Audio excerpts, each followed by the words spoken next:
Singapore has finalised contestants for its May 3rd general election, with the ruling People's Action Party or PAP fielding 32 new candidates in the biggest ever refresh of the party that has ruled the city-state since independence in 1965. Now, the move follows a pledge by Prime Minister Lawrence Wong, who took office last year and assumed the PAP leadership to bring in new blood, new ideas and new energy to steer the country of 6 million people.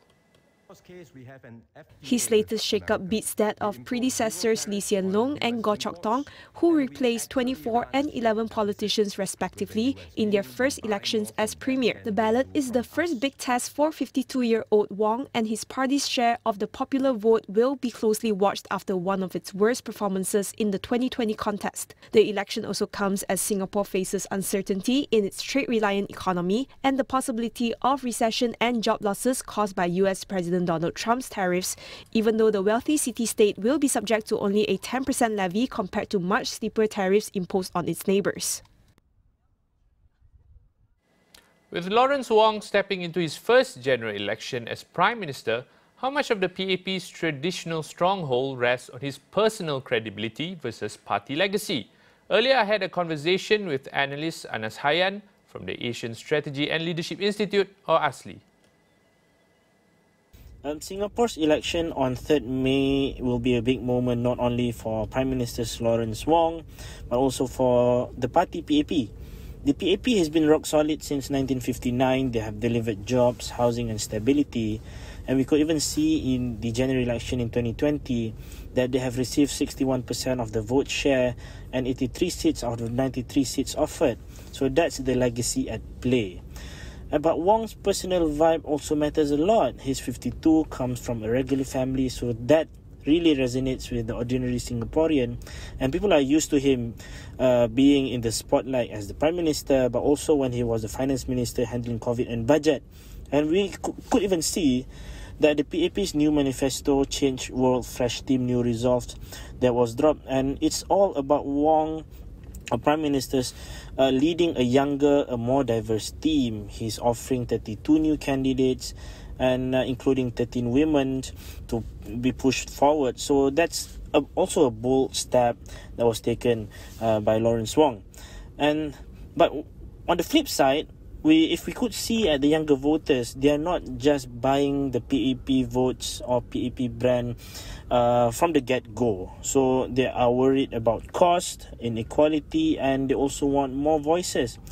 When we mentioned about the vote share, the 2020 vote share dipped 9% from 2015, and now opposition like the Workers' Party is eyeing spots for that is marginal, which are less than 10% marginal vote share from the previous election, just like Sengkang.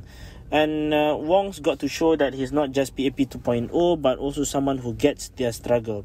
And I believe that, of course, his calm listening style helps, but the PAP's track record is still the bigger anchor. So it's like a mix. Wong's credibility is a key, but legacy carries the weight.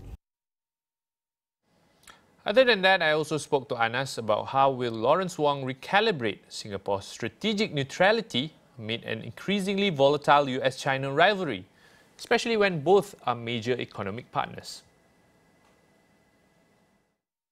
Singapore has always walked a tightrope with the US and China, with China being the largest export destination for Singapore, and of course the US as a massive investor and a security ally.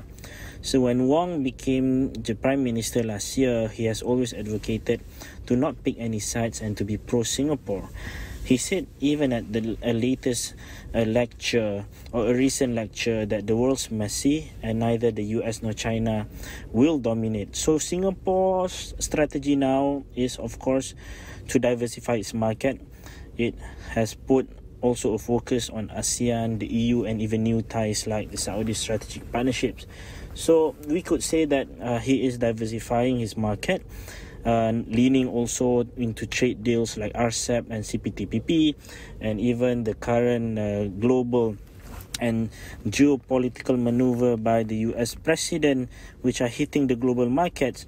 So even now, this current election will also appoint the chairman of ASEAN in 2027 from Singapore. And if Prime Minister Lawrence is the chairman, he has advocated to keep the region neutral. And at home, it's of course quite tricky. Some people are leaning towards the US and some are leaning towards China. And I believe that the plan that has been put forward by Wong would keep the economy strong, as well as to back this balancing act.